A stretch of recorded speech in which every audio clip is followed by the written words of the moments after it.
ٹھیک. ڈائلاگ والا جو معاملہ ہے یہ ختم ہو گیا ہے، آفیشیلی ختم ہو گیا ہے نہیں میرا نہیں خیال آفیشلی ختم ہوا ہے، نہ آفیشلی ختم ہوا ہے نہ آفیشلی ہوا. اخیر بات ڈائلاگ پہ مکنی ہے، اور لیکن اس میں سب سے امپورٹنٹ یہی ہے کہ جو آپ نے سسٹم بنایا ہے، عمران پروجیکٹ جو لانچ کیا اس کے لیے جو سسٹم بنایا تھا اس سسٹم کو ڈسمینٹل کیا جانا ہے. وہ اس کے لیے اسٹریٹجی کوئی خاص ہے نہیں.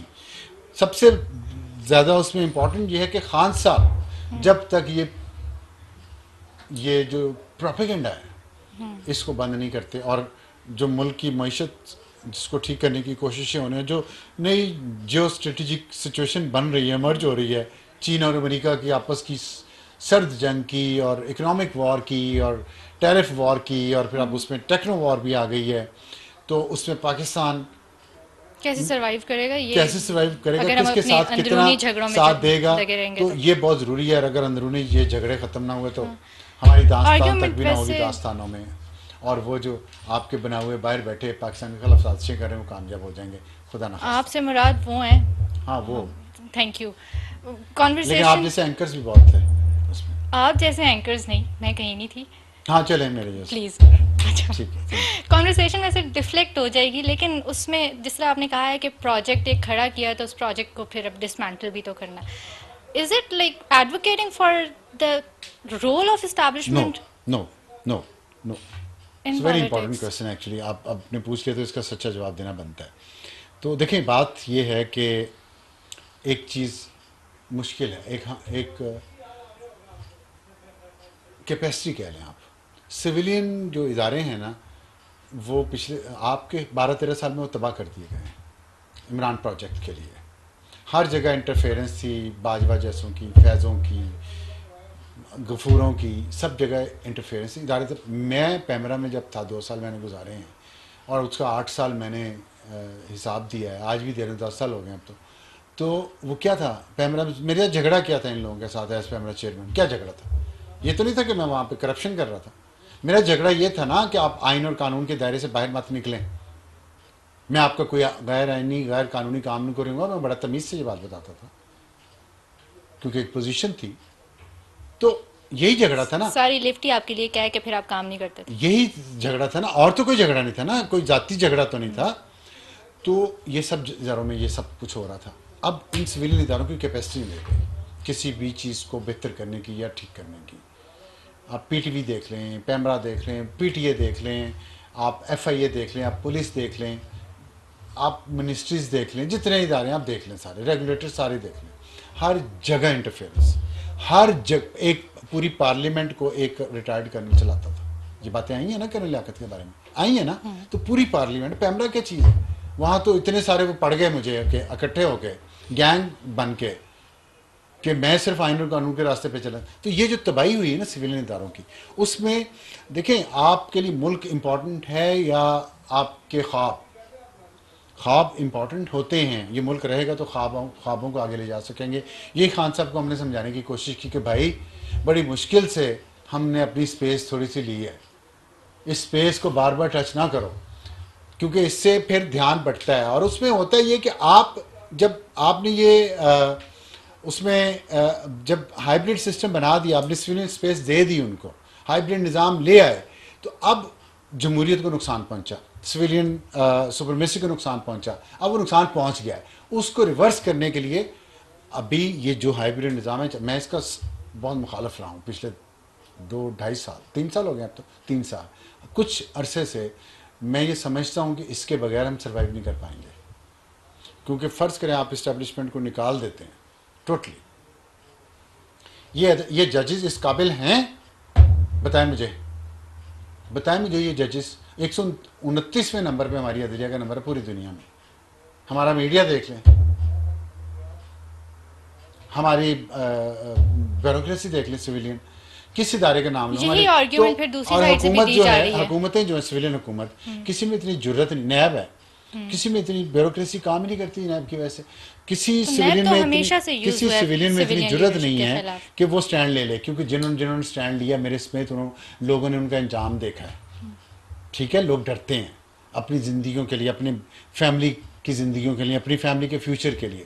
تو یہ جو، اور یہ پروجیکٹ بہت خطرناک پروجیکٹ ہے. میں نے آپ کو بتایا ہے نا، پورے دنیا میں بیٹھے ہوئے ہیں وہ لوگ، ان کے بنائے ہوئے، ٹرینڈ کیے ہوئے. میں آپ کو بتاؤں ایک بات، آپ کو میں بتاتا ہوں، ایک انٹیلیجنس ایجنسی ہے، میں اس کا نام نہیں لیتا، اس میں گروپس کے گروپس چھوڑ گئے، اس کو ریزائن کر دیا، پاکستانی؟ پاکستانی. اچھا. اور کہ ہم نے اسٹرگل کرنی ہے فوج کے خلاف اور پاکستان کے خلاف. Can you believe this?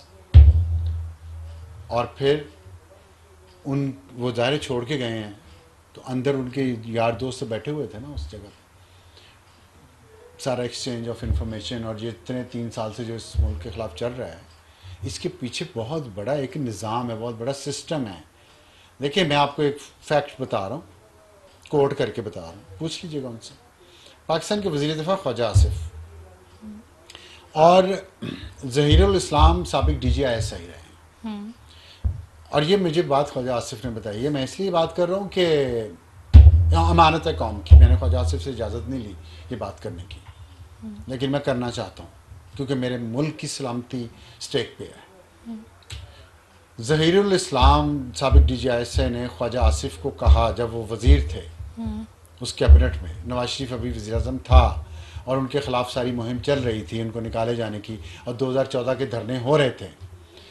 Zaheer الاسلام نے کہا کہ آئی ایس آئی نے آج تک تاریخ میں اپنے ایسٹس، اثاثے کبھی اتنے سارے ایکٹیویٹ نہیں کیے جتنے ہم نے آج نواز شریف کے خلاف کر دیے.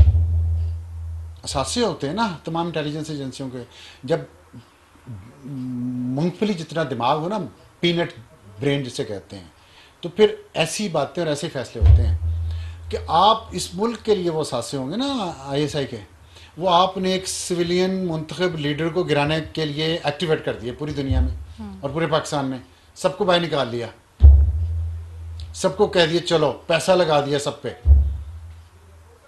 میڈیا بھی تھا، عدلیہ بھی تھی، بیوروکریسی بھی تھی، سیاستدان بھی تھے، ہر جگہ پہ. اب پھر ان تمام اثاثوں کو ایکٹیویٹ کرنے کا آج میرا دل ہے. اللہ تعالیٰ خواجہ آصف کو بھی صحیح زندگی دے اور ظہیر الاسلام کو بھی صحیح زندگی دے. دونوں آئیں قوم کے سامنے بتائیں. کون سے ایسے ظہیر الاسلام سے پوچھیں، ہاں بتائیں بھائی آپ نے اثاثے اپنے ایکٹیویٹ کیے تھے آئی ایس آئی کے ایک منتخب وزیر اعظم کو گرانے کے لیے، اب کیسا ہے؟ ایکٹیویٹ ہوئے ہیں نا ابھی تک؟ آپ انہیں ڈی ایکٹیویٹ کر لیں، وہ کہے گا آرام ہے، اس کو کیا فرق پڑتا ہے. اب پوچھیں ڈی ایکٹیویٹ کر رہے ہیں، اب ڈی ایکٹیویٹ کرنا ان کو اٹس اے ہیوج ٹاسک جو سویلین سیٹ اپ نہیں کر سکتا. کیسے کریں گے آپ؟ تو اگین ایڈمٹڈ کہ تو یہ جو ہے نا، دیکھیں آپ کو یہ ڈیسائیڈ کرنا پڑے گا ملک اہم ہے یا میرے خواب یا میری ذات. میرے لیے تو ملک اہم ہے بھائی. یہاں پہ سب یہ خوشحال ہوگا، سب کو روزی روزگار ملے گا عزت سے. کسی ملک میں دبئی تک نے ہمارے ویزے بند کر دیے. دبئی نے اتنا ہم ذلت آمیز سلوک ہمارے ساتھ ہو رہا ہے پوری دنیا میں، کیونکہ ہمارا اپنا گھر ان آرڈر نہیں ہے. ہمارا اپنا گھر ان آرڈر ہوگا، ہماری اپنی معیشت ترقی کرے گی تو ہی ہم کچھ کر سکیں گے، تو ہی ہم کوئی قوم ہمیں منہ لگائے گی. چائنا سے ہمارے تعلقات ٹھیک نہیں ہیں، امریکہ سے ہمارے تعلقات ٹھیک نہیں ہیں، افغانستان سے ہمارے نہیں ہیں، انڈیا سے ہمارے نہیں ہیں، ایران سے ہمارے نہیں ہیں، سعودی عرب کو منانے میں ہم ہر وقت لگے رہتے ہیں. بھائی اندر کے تعلقات جو خراب ہیں، جی اندر کے تعلقات خراب ہیں، اور اندر جو عہدوں پہ بڑے پہ بیٹھے ہوتے ہیں وہ اپنے ہی وزیر اعظم کے خلاف اثاثے ایکٹیویٹ کر دیتے ہیں. وہ اثاثے جو نیشنل سیکیورٹی کے لیے ایکٹیویٹ ہونے چاہیے، جو نیشنل انٹرسٹ کے لیے ایکٹیویٹ ہونے چاہیے. اب مجھے بتائیں کہ جب ہم کہتے تھے کہ آپ غلط کر رہے ہیں اور ہمیں ہماری حب الوطنی پہ سوالیہ نشان کھڑا کیا جاتا، تو آج میں ان کی حب الوطنی پوچھتا ہوں کدھر ہے؟ ہم صحیح تھے یا آپ؟ تو پھر کیا سیکھا؟ ابھی بھی سیکھنا پڑے گا. جو بھی اب ہو رہا ہے نا، ڈی ایکٹیویٹ بھی کرنا ہے اگر، اور سسٹم کو، اس سسٹم کو جو سویلین سیٹ اپ کو کمزور کرتا ہے، وہ ملک کمزور کرتا ہے، اس کو ختم کر دیں ہمیشہ کے لیے. ایسے چلیں آپس میں، ایسے مل کے ایک دوسرے کی سپورٹ کر کے، ایک دوسرے کو گرا کے نہیں کہ ہم نے ملٹری کے گرا کے اس کے سینے پہ چڑھ کے بیٹھنا ہے، ملٹری نے سویلینز کو گرا کے اس کے سینے پہ چڑھ کے بیٹھنا ہے. نو، ہر ایک اپنا اپنا کام ہے. ملٹری کا اپنا ہے وہ کرے، سویلینز کا اپنا ہے وہ اپنا کام کرے، تب یہ ملک آگے چلے گا. ورنہ تو پھر کیا کہوں میں. ٹھیک ہے.